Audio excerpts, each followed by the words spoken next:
कमियां हमें मिली हैं, सारे नुकसानात हमें उठाने पड़े हैं, उन नुकसानात की भरपाई हम पहले करेंगे, उन खाइयों को हम भरेंगे जिन खाइयों को आज 35 साल रह के जिन्होंने हमारे साथ नाइंसाफ़ी की, जिन्होंने हमारे हक को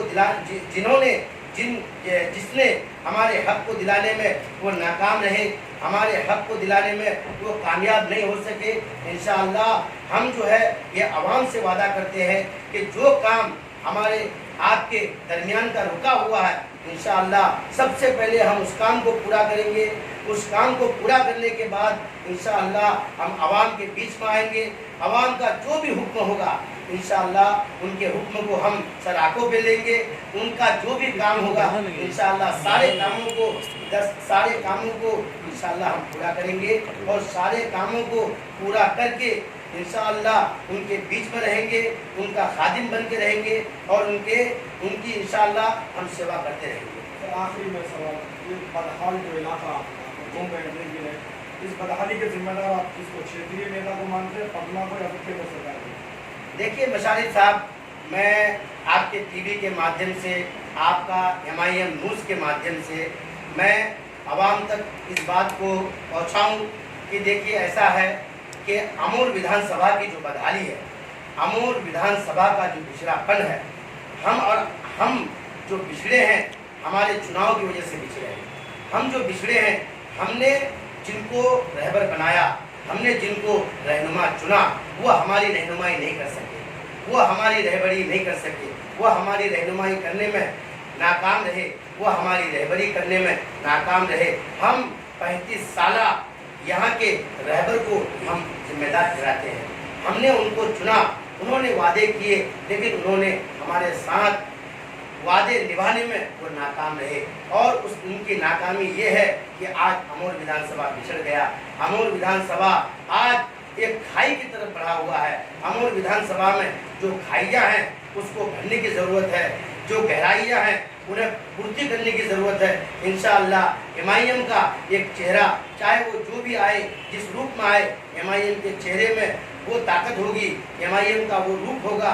उन खाइयों को, उन गहराइयों को दिलो जान से हम लोग भरेंगे और इंशाअल्लाह हम लोग कामयाब होके आवाम के बीच में वो काम करेंगे जिस कामों को आज 35 साल हमारे रहबर ने नहीं किया, हमारे रहनुमा ने नहीं किया।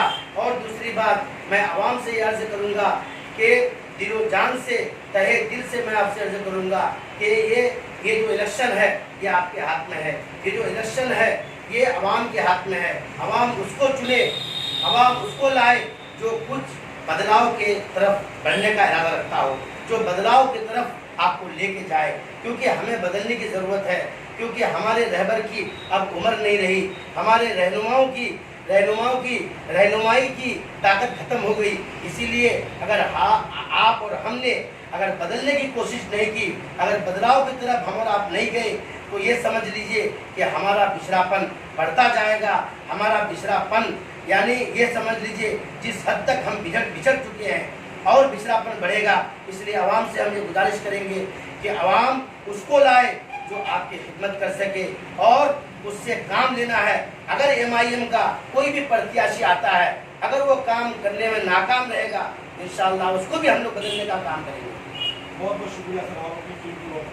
चलिए, आपके टीवी को, आपके परिवार को, आपके टीवी के परिवार को, आपके चैनल के सारे परिवार को मैं तहे दिल से दुआ देता हूँ कि अल्लाह ताला आपके चैनल को दिन दुनी रात चौगुनी तरक्की अता फरमाए और आप भी खिदमत करें और आपको भी खिदमत करने की तौफीक अता फरमाए।